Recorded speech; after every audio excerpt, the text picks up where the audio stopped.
सबसे पहले मैं अपने देव आदि महादेव की चरण में प्रणाम करती हूँ, मेरा प्रणाम स्वीकार करें। माता भवानी के चरण में प्रणाम करती हूँ, मेरा प्रणाम स्वीकार करें।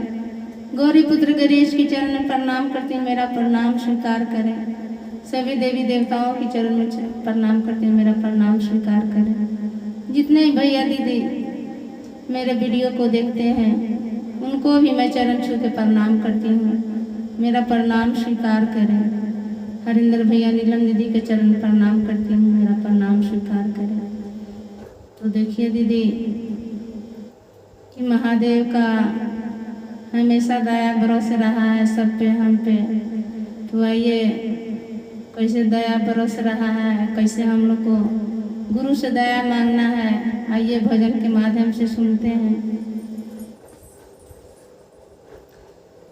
चल फैला लो ए शिशिया, चल फैला लो ए शिशिया, अरे चरचा में भरत होता दाया, चल फैला लो ए शिशिया, चरचा में भरत दाया, चल फैला लो ए शिशिया, चल फैला लो ए शिशिया, चल फैला लो ए बहिना, चल फैला लो ए दीदी, चरचा में भरत दाया, चल फैला लो ए शिशिया, चरचा में भरत दाया, चल फैला लो ए शिशिया, चरचा में भरत दाया, चल फैला लो ए शिशिया।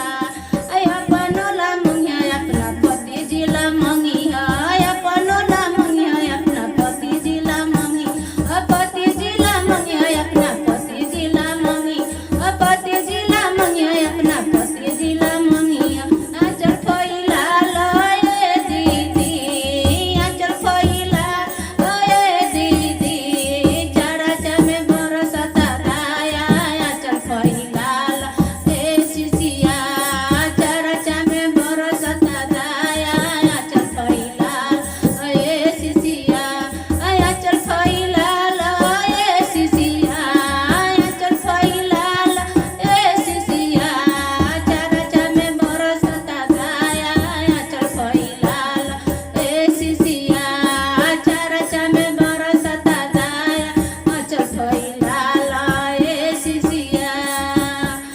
बेटा ओला मंगी पतोही ओला मंगी, बेटा ओला मंगी पतोही ओला मंगी, पतोही ओला मंगी